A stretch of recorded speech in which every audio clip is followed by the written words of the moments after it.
Bismillahirrahmanirrahim. Assalamualaikum warahmatullahi wabarakatuh. Puji syukur kita panjatkan kehadirat Allah Subhanahu wa taala dengan mengucapkan alhamdulillahirabbil alamin. Salam dan salawat dengan mengucapkan Allahumma sholli ala sayyidina Muhammad wa ala alihi washabihi ajmain terlimpah kepada junjungan kita Nabi besar Muhammad sallallahu alaihi wasallam. Baiklah, di kesempatan yang berbahagia ini Ibu Lina Aliani di SMK Farmasi Purwakarta di mata pelajaran Administrasi Farmasi, kita akan masuk ke pembahasan mengenai pelayanan kefarmasian. Pelayanan kefarmasian di apotik khususnya ya. Pekan kemarin Ibu sudah menyampaikan pelayanan kefarmasian di rumah sakit. Sekarang kita akan masuk ke apotik. Nanti satu lagi kita akan masuk ke puskesmas ya. Bahwa pelayanan kefarmasian itu ada 3. Pelayanan kefarmasian di rumah sakit, pelayanan kefarmasian di apotik, dan pelayanan kefarmasian di puskesmas. Pelayanan kefarmasian di apotik ada standarnya sesuai dengan Permenkes RI nomor 73 tahun 2016 ya. Sebelumnya yang di rumah sakit Permenkes RI-nya nomor 72 tahunnya sama 2016 ya. Ada beberapa perbedaan, nanti kita akan lihat satu persatu. Di sini sama dibagi menjadi 2 kategori, yaitu tujuannya kenapa dibuat peraturan tentang standar pelayanan di apotik, kemudian juga ada jenis pelayanannya.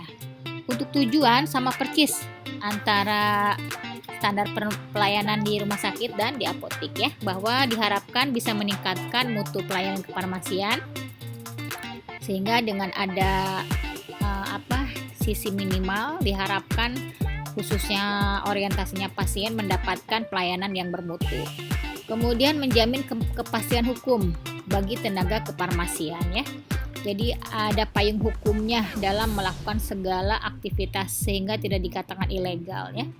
Berikutnya yang ketiga, pasien safety ya. Jadi orientasinya pasien, melindungi pasien khususnya, kemudian masyarakat pada umumnya dari penggunaan obat yang tidak rasional. Jadi diharapkan obat itu dipakai secara betul-betul rasional karena secara logika ya harusnya dengan adanya obat penyakit itu berkurang, tapi realitanya semakin berkembang ya penemuan obat, tapi juga penyakit semakin banyak begitu dan tidak ada habis-habisnya ya. Sementara untuk pengelolaannya ada perbedaannya. Untuk yang di rumah sakit ada 9 poin ya. Di apotik berkurang, ada 7 poin.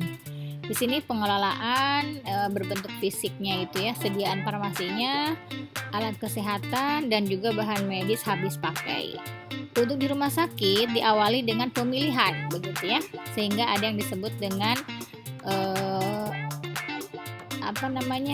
formularium rumah sakit begitu ya. Di apotik tidak demikian. Langsung masuk ke perencanaan di apotik, kemudian ada pengadaan, penerimaan, penyimpanan, pemusnahan, pengendalian, serta yang terakhir pencatatan dan pelaporan. Nah, di rumah sakit nanti ada kalau nggak salah nomor 5-nya itu masuk ke setelah penyimpanan maksudnya yaitu pendistribusian. Jadi didistribusikan ke depo-depo begitu ya, ke bagian-bagian rawat inap khususnya ataupun ada instalasi farmasi di rawat jalannya. Itu perbedaannya ya. Jadi di apotik ada 7 item, di rumah sakit ada 9 item, yaitu ada pemilihan dan ada pendistribusian. Masuk ke farmasi klinik ya. Nah, demikian pula di farmasi klinik ada beberapa perbedaannya. Untuk farmasi klinik di rumah sakit ada kurang lebih 11, sementara di apotik ada 7. Yang sedikit berbedanya yaitu di rumah sakit itu ada penelusuran riwayat penggunaan obat begitu. Jadi ketika seseorang berpindah dari satu rumah sakit ke rumah sakit lain, sebaiknya memperoleh informasi mengenai riwayat penggunaan obatnya ya. Kemudian juga di rumah sakit itu ada visite ya, ada kunjungan khususnya ke rawat inap.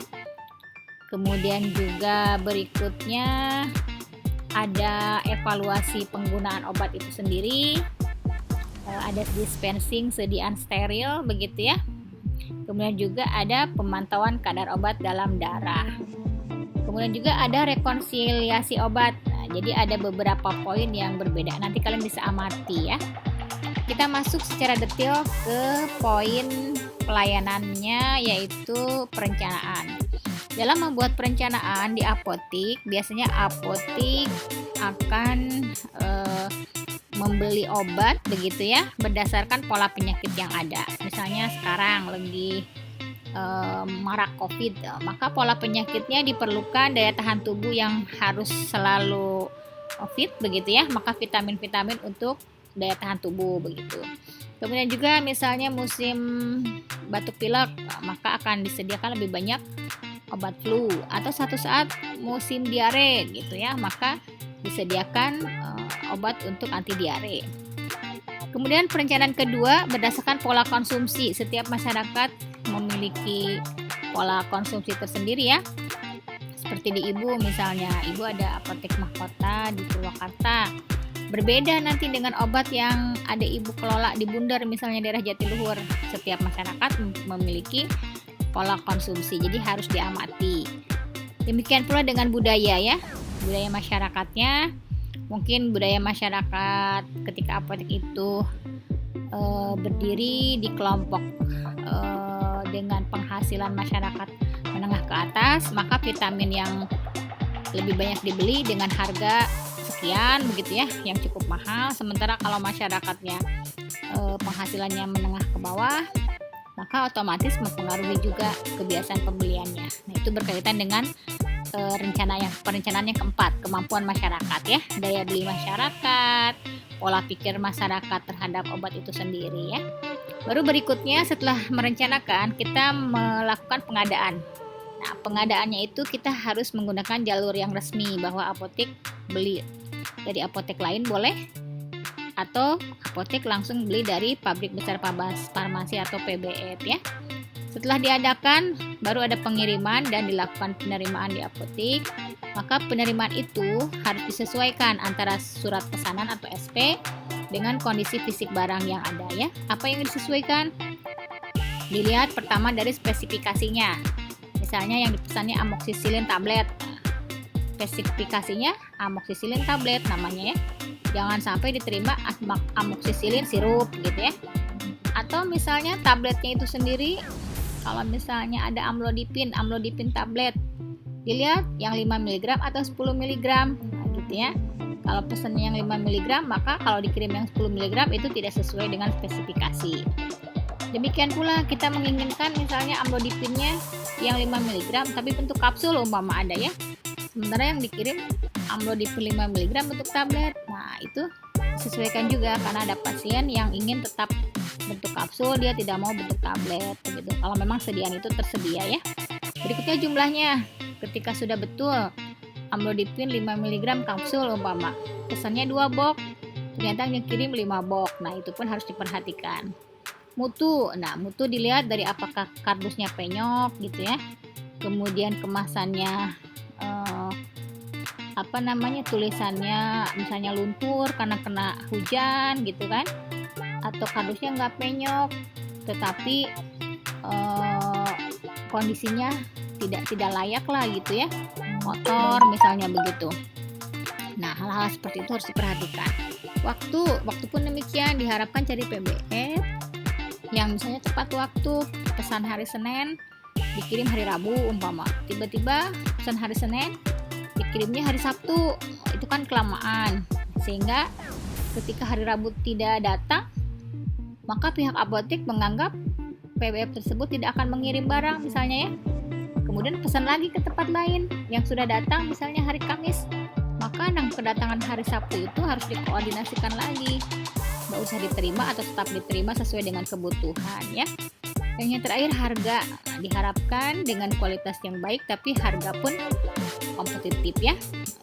Tidak berarti harus murah, karena itu sesuai dengan pasaran. Bahkan ketika kita memperoleh harga obat yang tidak normal, patut dipertanyakan. Khawatirnya obat tersebut ilegal atau obat tersebut bermasalah. Misalnya kita beli biasa satu box amoksisilin adalah 40.000 satu box ya. Tiba-tiba ada yang menawarkan harganya satu box cuma 15.000 begitu ya. Wah, kita senang aja gitu, harga murah, padahal itu harus kita curigai ya, karena tidak lumrah begitu. Oke, kita langsung masuk ke poin keempatnya, yaitu setelah barang itu datang maka dilakukan penyimpanan ya. Diusahakan penyimpanan itu dalam wadah asli, kemasan asli ya. Kecuali untuk beberapa kategori bisa kita taruh di dalam kotak-kotak tertentu ya, biar seragam misalnya begitu. Kemudian disimpan dalam kondisi yang sesuai dengan obat itu sendiri. Karena ada obat yang khusus disimpan di kulkas, kulkasnya pun ada yang di freezer atau hanya di kulkas yang penting dingin begitu ya. Kemudian kondisi yang lain kena matahari kah, kelembaban dan sebagainya ya. Yang ketiga, disimpan tersendiri, tidak digabung. Misalnya ketika obat luar sebaiknya tidak dicampur dengan obat dalam begitu ya. Kemudian di kulkas pun idealnya itu obat-obatan tidak bergabung dengan makanan, terutama makanan yang menyengat begitu ya. Misalnya di situ kita naruh obat, terus itu juga kita naruh duren gitu ya. Nanti bau durennya menyengat begitu. Kemudian yang keempat, sesuai dengan bentuk sediaan. Bentuk sediaan sirup digolongkan ke sirup, bentuk sediaan tablet begitu ya, makanya padat. Untuk sediaan supos pasti di kulkas, dan umumnya berdasarkan alfabetis kalau itu obat-obat etikal ya. Sementara kalau obat-obat OTC umumnya berdasarkan efek terapi atau farmakologi ya. Baru yang kelima, yang terakhir tidak kalah penting, maka berdasarkan juga FEVO, dimana yang expire-nya lebih dulu disimpan paling depan agar mudah diambil ya. Atau FIFO ya, yang lebih dulu beli taruh juga di depan, first in first out ya, jangan ketukar. FEVO itu berdasarkan kadaluarsa, FIFO berdasarkan kedatangan. Jadi bisa jadi datangnya lebih dulu, harusnya kan keluar terakhir, tapi ternyata expire-nya lebih dulu, maka kita ambil yang sistem FEVO, dimana yang expire lebih dulu harus lebih dulu dikeluarkan ya. Berikutnya adalah pengendalian. Kenapa harus dikendalikan?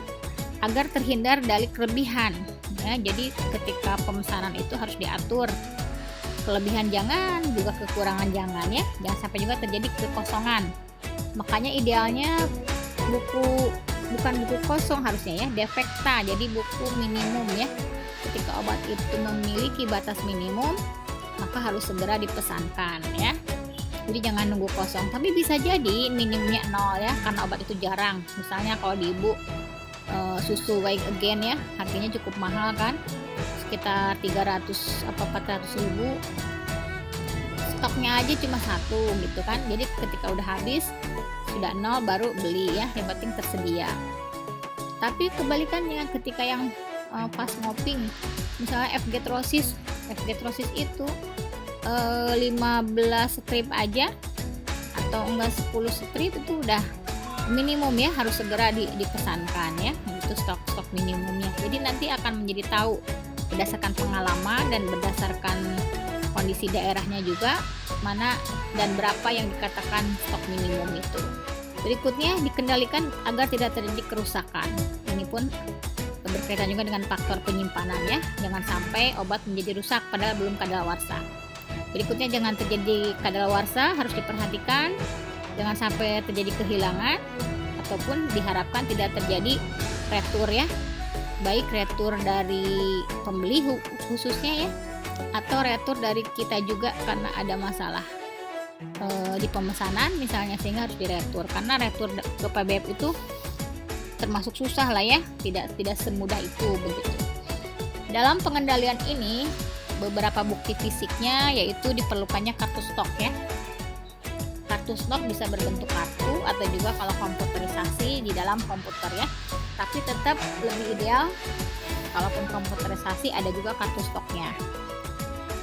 Di dalam kartu stok memuat ada nama obatnya, tanggal expired date-nya, jumlah obat yang masuk gitu ya, jumlah obat yang keluar, kemudian sisa stok ya. Dan itu nanti akan stock of name. Sisa stok di dalam kartu apakah sesuai dengan sisa stok di dalam kenyataan yang sesungguhnya ya, karena suka ada perbedaan. Kita masuk ke pemusnahan dan pengendalian ya. Dalam pemusnahan dan pengendalian, khususnya untuk obat yang kadaluarsa, selalu aja ada ya, misalnya seberapapun banyaknya maka obat kadaluarsa harus dilakukan pemusnahan dan penarikan. Atau mungkin sekarang bisa juga diberikan kepada instansi sekolah yang memerlukan ya untuk latihan seperti kalian ya, latihan simulasi, maka beberapa obatnya adalah obat-obat yang kadaluarsa dan itu tetap harus dicatat ataupun dilaporkan kepada dinas kesehatan setempat. Kemudian yang dimusnahkan adalah resep yang sudah disimpan lebih dari 5 tahun. Kemudian sediaan farmasi dan bahan medis habis pakai yang tidak dapat digunakan. Nah, itu harus juga dimusnahkan, bisa jadi karena kesalahan penyimpanan begitu ya. Berikutnya adalah penarikan karena tidak memenuhi standar, dan kemudian yang terakhir adalah di mana ada izin edar yang dicabut. Itu dilakukan pemusnahan dan penarikan yang semuanya harus didokumentasikan. Baru berikutnya pencatatan dan pelaporan. Pencatatan berupa fisiknya adalah surat pesanan gitu, diarsip ya. Kemudian juga faktur. Jadi ketika ada pembelian faktur-faktur barang datang begitu ya, diarsipkan. Kemudian ada kartu stok, nota atau struk penjualan. Biasanya kalau nota itu berarti cash ya.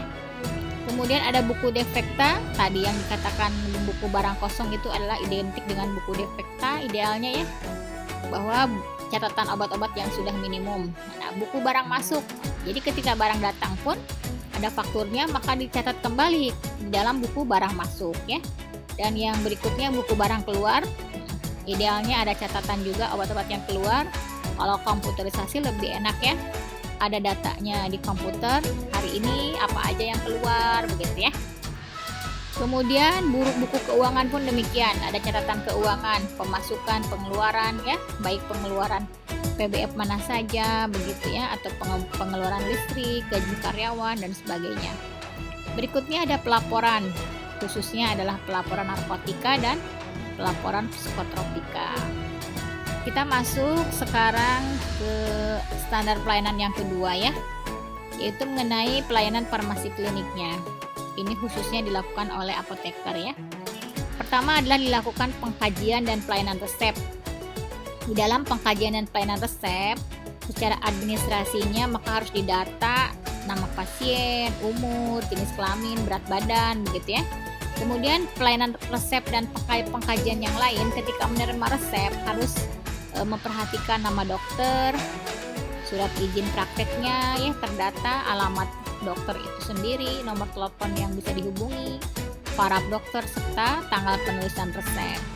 Dalam kaitannya dengan farmasetika atau teknik penyajian obatnya, maka harus diperhatikan bentuk yang diberikan, kekuatan sediaannya, stabilitas obat itu sendiri, serta kompatibilitas atau pencampurannya ya, sehingga dalam kondisi yang tetap berkualitas ya.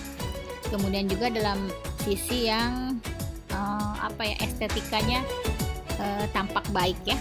Kalau kita harus meracik salep misalnya, salep A dan salep B digabung, maka harus tercampur dengan baik. Atau kita membuat emulsi, maka emulsinya tidak boleh pecah. Memang tidak mengurangi khasiat misalnya ya, tetapi khawatirnya dalam penyajian mempengaruhi sisi psikologi pasien. Kalau emosinya pecah, pasien merasa ragu, ini obat rusak apa enggak begitu ya. Jadi di situ kompatibilitasnya pun harus diperhatikan. Untuk klinis, kita memperhatikan juga indikasi dari obat itu. Bisa ditanya kepada pasien, ibu keluhannya ini gitu kan, betul enggak obat yang diberikan, khawatirnya tertukar dan sebagainya ya. Tetap namanya dokter juga manusia, khawatir hilaf, maka di pihak apotek pun harus selalu melakukan cross and recheck lah ya, tetap memperhatikan begitu. Dosisnya pun demikian, aturan pakai, kemudian cara pemberian, lama penggunaan obat pun demikian, jangan kurang. Misalnya antibiotik hanya digunakan 2 hari, atau antibiotik pemakaiannya lama, memang karena kondisi penyakit itu tidak masalah. Tapi umumnya rata-rata antibiotik misalnya dipakai bisa 5-10 hari umum begitu ya. Duplikasi atau istilahnya copy resepnya pun harus diperhatikan, atau di dalam komposisinya jangan sampai jadi double begitu. Misalnya yang atas isinya paracetamol, yang kedua pun ada paracetamol dengan zat lain umpama begitu ya, jangan sampai menjadi overdosis. Kemudian juga tidak terjadi reaksi obat yang tidak diinginkan ya, efek samping terutama begitu ya, kemudian alergi dan sebagainya, karena setiap individu berbeda. Kontraindikasi pun demikian, dilihat dari riwayat penyakitnya, dan yang terakhir juga interaksi ya, terutama interaksi obat. Umumnya dokter menuliskan resep lebih dari 2 obat, maka akan diamati interaksi antara obat satu dengan obat yang lainnya, dikaji ya. Berikutnya adalah yang kedua, istilahnya dispensing, berarti penyiapan obatnya ya. Obat itu disiapkan bisa langsung dari kemasannya atau kemudian dilakukan peracikan begitu. Kemudian setelah disiapkan diberi etiket, diamati dan langsung diserahkan dengan disertai informasi obatnya. Baru yang ketiganya adalah PIO begitu ya, pelayanan informasi obat lebih detail. Di dalam pelayanan informasi obat yang lebih detail, di mana apoteker khususnya wajib menjawab pertanyaan dari pasien ya. Kalau apoteker tidak tahu, maka dikatakan nanti akan dicari ya. Bisa diskusi dengan teman-teman sejawat atau juga bisa googling begitu ya. Kemudian dari PIO ini diharapkan apotek memberikan brosur atau pamflet kepada masyarakat. Penyuluhan juga dilakukan, informasi dan edukasi ya. Juga bagian dari apotek yaitu memberi pengetahuan kepada siswa atau mahasiswa yang sedang praktek kerja lapangan ya, karena sebagai regenerasi berikutnya. Selanjutnya adalah penelitian penggunaan obat ya, bagaimana masyarakat atau pasien kita dalam penggunaan obat sebaiknya diteliti ya, diamati. Melakukan forum aktif di forum ilmiah, bisa sebagai pembicara betul ya, penyaji makalah ataupun hadir sebagai peserta, itu juga masuk dalam SKP ya. Jadi nanti sebelum izin itu keluar, maka apoteker harus memiliki jumlah SKP tertentu agar izinnya bisa diperpanjang ya, sehingga tetap update ilmu pengetahuannya.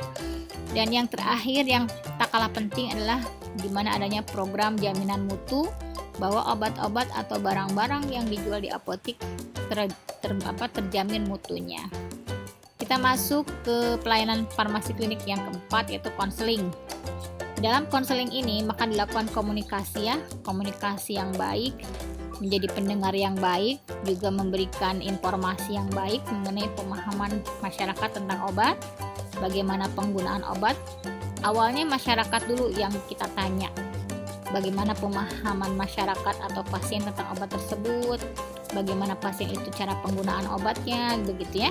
Nanti kalau ada yang keliru, lakukan verifikasi, dan kalau benar pun ditegaskan, oh iya betul, ibu sudah melakukan penggunaan obat yang tepat, maka lanjutkan begitu ya. Kalau misalnya keliru, maka dikasih tahu yang benarnya seperti apa, tapi dengan cara yang baik ya. Terutama untuk pasien-pasien tertentu dengan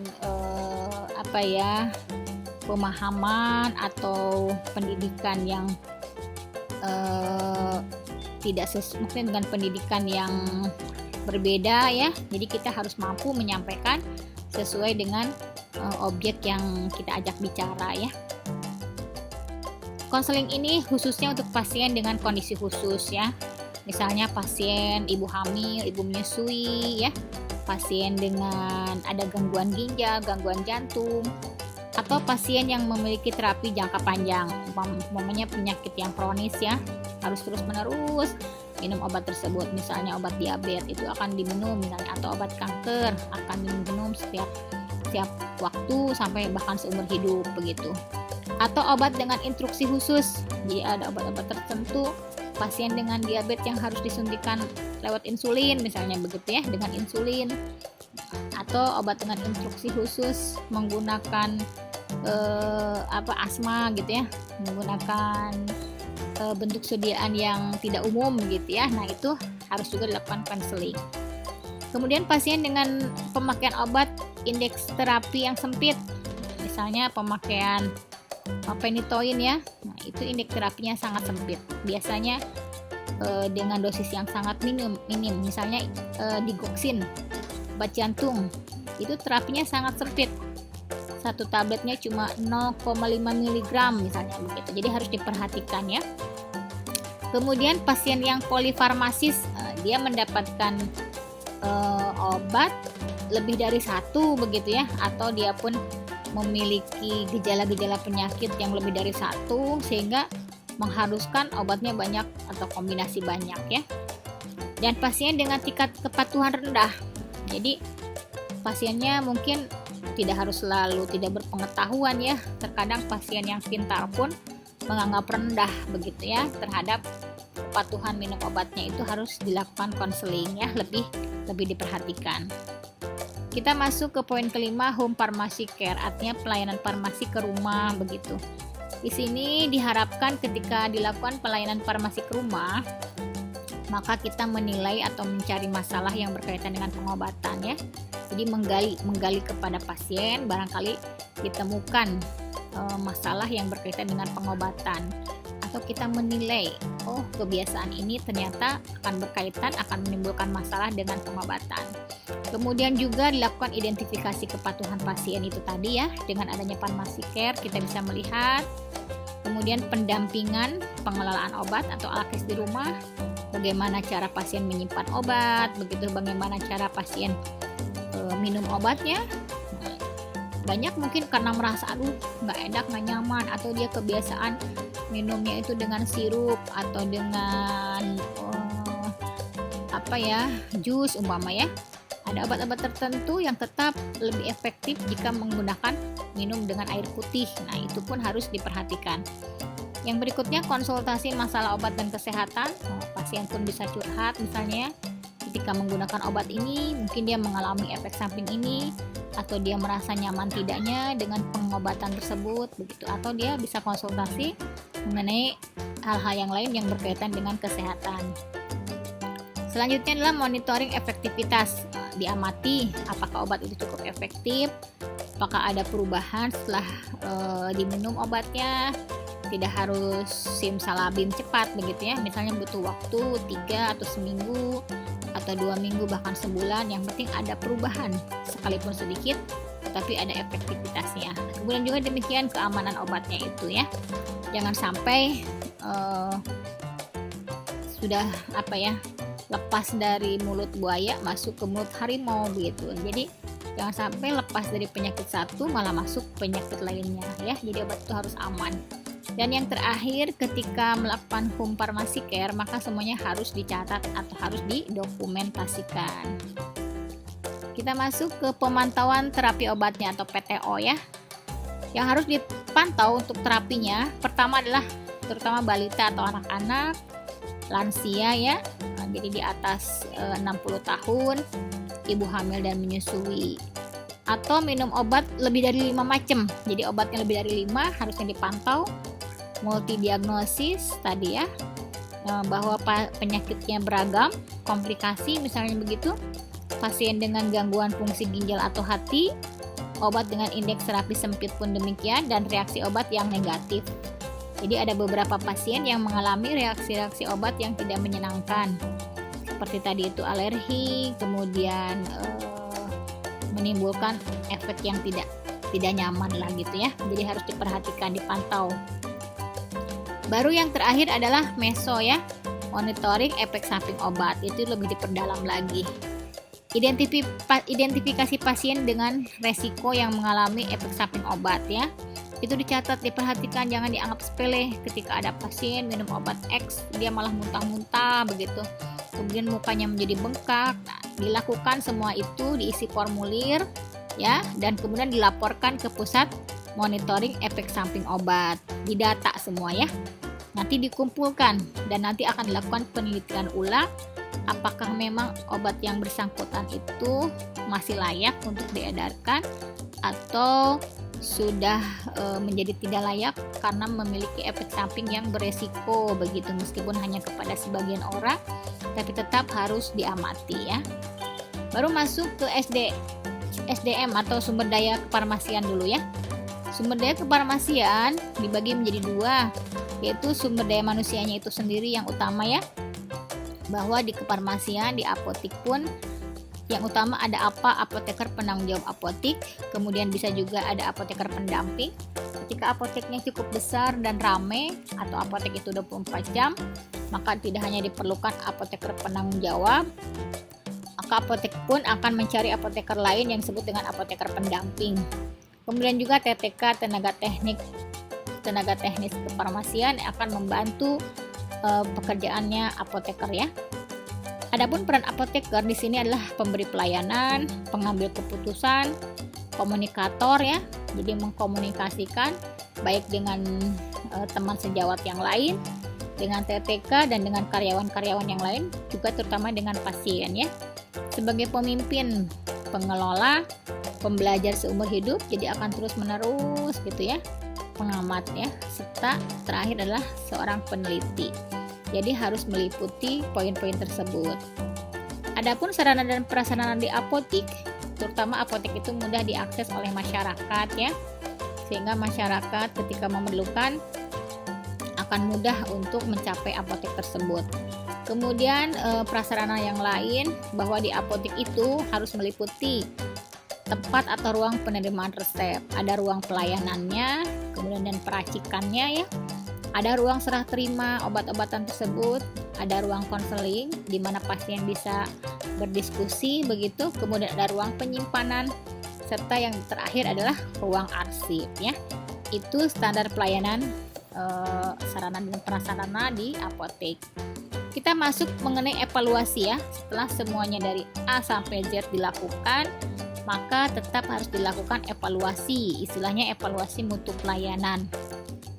Mutu pelayanan dikatakan baik apabila indikatornya sesuai dengan proses ya, di mana prosesnya itu sesuai dengan standar yang tadi sudah dibahas, bahwa secara efektivitas dan efisien ya dilakukan. Kemudian dilakukan juga tuh survei kepuasan pasien ya, baik dalam obat-obatan yang tersedianya, juga dalam pelayanannya baik oleh apoteker ataupun TTK atau karyawan lain. Dilakukan survei tingkat kepuasan pasien. Berikutnya evaluasi yang lain dilakukan audit. Auditnya itu berupa stock of name ya, penyesuaian dengan standar prosedur operasional, dilihat ya dia punya SPO-nya seperti apa, diaudit sesuai nggak SPO yang dicatatkan dengan pelaksanaannya. Kemudian audit untuk keuangan, dilihat cash flow-nya ya, jadi pemasukan dan pengeluaran dilihat apakah baik, bagus begitu ya. Kemudian juga neraca keuangan, apakah neracanya seimbang, begitu stabil. Kemudian juga laporan rugi laba. Mungkin ketika apotek berdiri, laporannya bisa jadi rugi ya, karena lebih banyak obatnya dalam bentuk stok begitu ya. Nanti setelah apotek itu berjalan, bisa break-even point, artinya modal tertutup begitu ya. Nanti lama-lama akan menghasilkan keuntungan. Jadi itu diamati ya. Berikutnya dilakukan review. Review diamati mana obat yang pas itu ya, bukan fast moving atau slow moving. Kemudian juga harus mereview perbandingan harga obat ya. Harga pembelian satu PBF dengan PBF lain, barangkali kita kemahalan nih beli obat sehingga akhirnya harga jual pun menjadi terlalu mahal. Atau kita beli di PBF harganya standar begitu sama, tetapi kita terlalu memberi keuntungan yang berlebih. Nah, itu pun harus diamati ya. Kita membandingkan harga obat kita dengan tempat lain, atau kita dalam pembelian pun PBF satu dengan PBF lain, kita membandingkan harganya. Baru dilakukan observasi.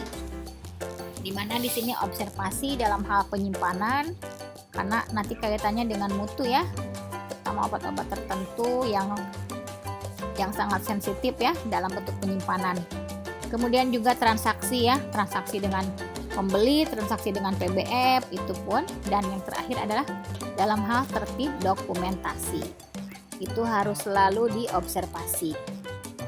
Kita masuk ke slide berikutnya, bahwa semua yang mendukung pelayanan farmasi itu ya pasti sumber daya kefarmasian itu ya, adanya SDM manusianya, sarana dan prasarana, serta pengorganisasian yang berorientasi kepada keselamatan pasien, serta SPO ya, standar prosedur operasional. Untuk melakukan pelayanan kefarmasian yang menjamin mutunya, maka lakukan evaluasi, pembinaan, dan pengawasan oleh menteri. Kemudian diinstruksikan lewat menteri ke kepala dinas provinsi, baru kepala dinas kabupaten, dan akhirnya Balai POM. Sehingga apotek-apotek secara rutin akan didatangi oleh Balai POM untuk dilakukan evaluasi. Rumah sakit, apotek, atau puskesmas pun wajib mengirimkan laporan pelayanan ya. Pelayanan laporannya itu secara berjenjang dari mulai dinas kesehatan kota, dinas kesehatan provinsi, dan Menkes minimal 1 kali dalam 1 tahun. Umumnya pelayanannya itu laporannya berbentuk online sekarang ini ya. Selanjutnya, jika terjadi hal-hal yang tidak diinginkan atau pelanggaran, maka akan diberikan sanksi administratif ya. Pertama adalah peringatan tertulis. Biasanya peringatan tertulis sebanyak 3 kali. Baru penghentian sementara kegiatan. Jadi dihentikan dulu ya, diblokir. Dan yang terakhir, ketika masih juga bandel, maka akan dilakukan pencabutan izinnya ya. Mungkin itu saja, cukup panjang Ibu memberikan standar pelayanan farmasi di apotik ya. Jadi seharusnya kalian itu laporan PKL itu acuannya ke sini aja dalam membuat teori daftar pustakanya ya. Di situ sudah lengkap bagaimana cara kita melakukan pelayanan di apotik. Apa itu definisi apotik, apa tugasnya apoteker ya, tinggal ditambah nanti cara izin apotik begitu misalnya ya. Mungkin itu saja yang bisa Ibu sampaikan. Lebih kurangnya minta maaf. Wabillahi taufiq wal hidayah. Wassalamualaikum warahmatullahi wabarakatuh.